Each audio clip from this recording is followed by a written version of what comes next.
Senin gölgen bulutlarda görünür. Türkiye'min her yanında sen varsın. Seni inkar eden elbet sürünür. Koç yiğidin meydanında sen varsın. Sen varsın da mavi gözlüm sen varsın.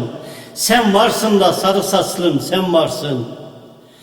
Denizler fikrinden almış dalganı. Kara gün içinde açtın kavganı. Aydın kalem ister seni yazmanı. Yazarların kaleminde sen varsın. Sen varsın da mavi gözlüm sen varsın. Sen varsın da sarı saçlım sen varsın. Gençliğe emanet senin cennetin. Daim emrindeyiz cumhuriyetin.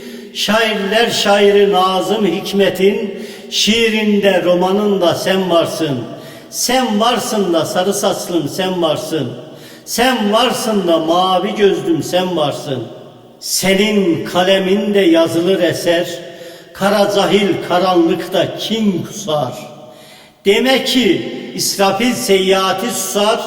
Tecnisinde divanında sen varsın. Sen varsın da mavi gözlüm sen varsın. Sen varsın da sarı saçlım sen varsın.